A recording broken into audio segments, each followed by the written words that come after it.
Salut à toi, t'est-il déjà arrivé de te sentir enfermé dans une situation, voire même dans une relation et de ne pas réussir à t'en sortir? Si c'est le cas, reste avec moi car dans cette vidéo, nous allons voir quel est le chemin qui conduit à la véritable libération. Salut à toi, je me présente, je m'appelle Stéphanie, je suis élève et enseignante de la tradition essénienne et dans cette vidéo, nous allons voir ensemble quel est le chemin qui peut mener à la véritable liberté à la lumière du psaume 145 de l'archange Gabriel. Alors voilà, cette notion de liberté, elle est très importante parce que on peut tous, plus ou moins, à un moment donné de notre vie, se sentir enfermés dans diverses situations, qu'elles soient familiales, financières, matérielles. Mais la question qu'il faut se poser, c'est qu'est-ce qui nous emprisonne et qu'est-ce qui nous enferme? Voici ce que nous répond l'archange Gabriel au sujet de la liberté.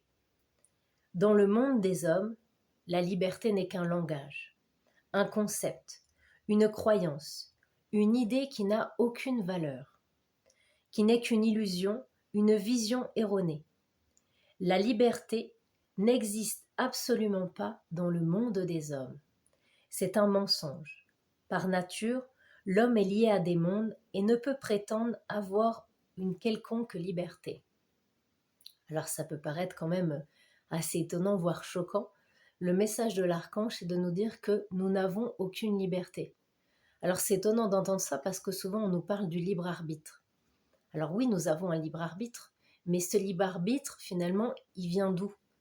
On aura toujours le choix dans la vie, mais on aura le choix en fonction des forces et des esprits avec lesquels nous sommes en association.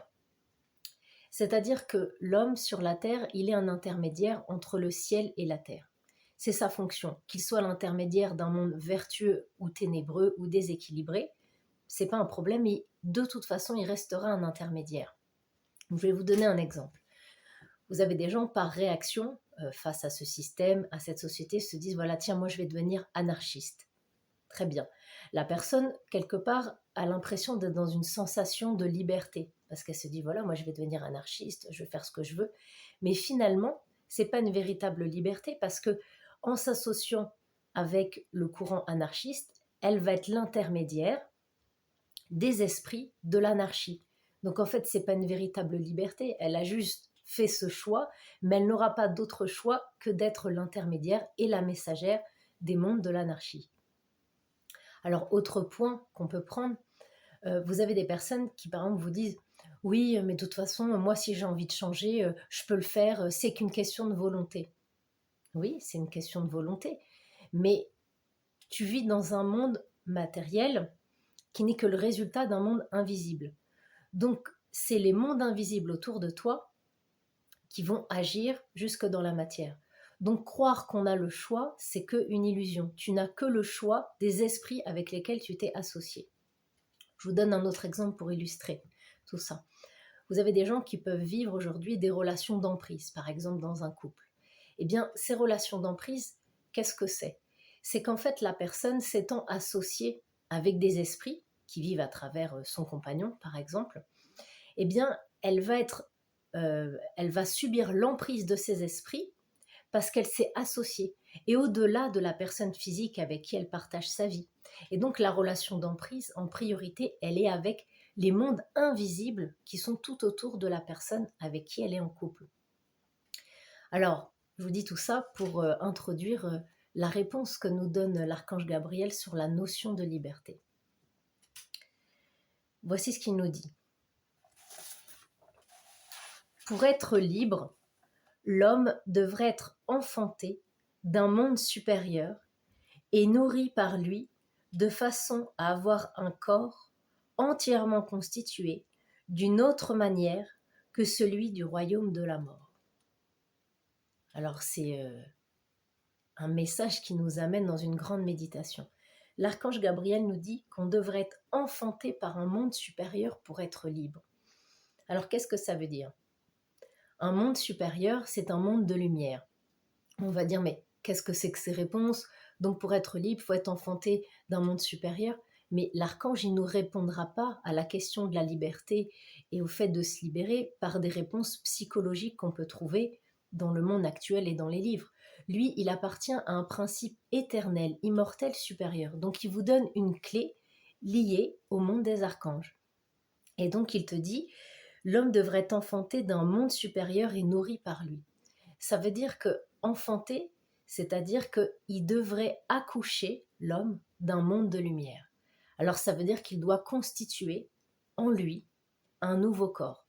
Donc qu'est-ce que c'est qu'un corps? Tu as un corps physique, mais tu as également un corps subtil, un corps d'énergie, une aura. Et donc ce corps de lumière, c'est tout ce qui va être tout autour de toi. Et donc pour se créer un corps de lumière, je vais donner un exemple très précis. Vous avez un boulanger, il travaille le pain tous les jours. Eh bien, on va dire que dans son corps de métier, il s'est fait un corps de boulanger, c'est-à-dire une capacité, une résistance. Il a tout un corps organisé de façon subtile qui lui permet de maîtriser son activité. Et donc, lui, c'est par exemple dans le rayon de la boulangerie.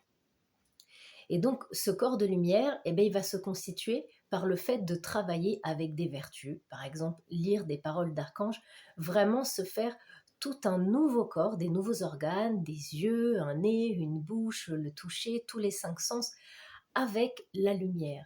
Et donc, une fois que ce corps-là se construit, l'homme va être enfanté par un monde de lumière, et là, il pourra connaître la véritable liberté.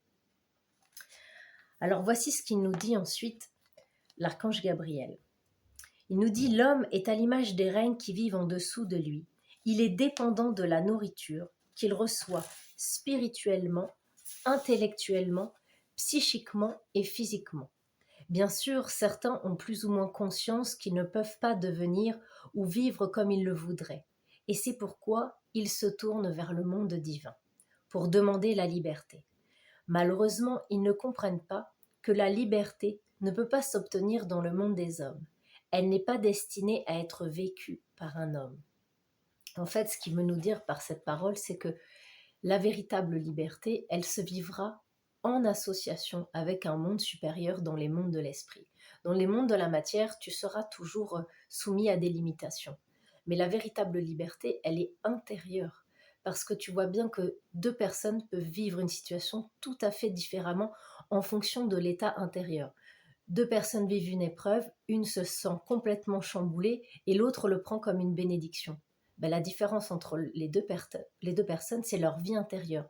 L'une aura une capacité de s'élever et donc de vivre un sentiment de liberté, et l'autre se sentira au contraire écrasée. Donc, pour rencontrer ce chemin de libération, et si on est libéré dans les mondes de l'esprit, naturellement, il y a des choses qui couleront jusque dans notre vie terrestre.